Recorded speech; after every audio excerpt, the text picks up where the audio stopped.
Once upon a time in the land of Centrotherm, we were able to fulfill your orders with single item SKUs.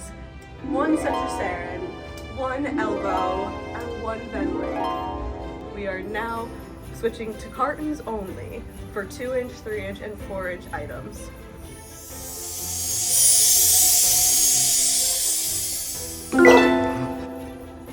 What happens when someone orders a single component?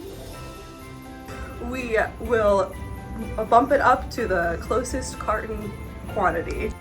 Will you verify this change to the PO with the customer?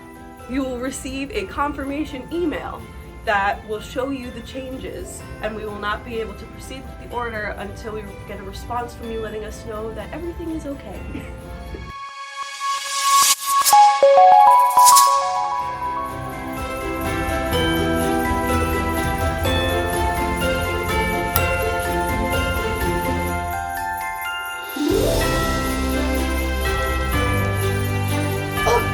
Ha ha ha!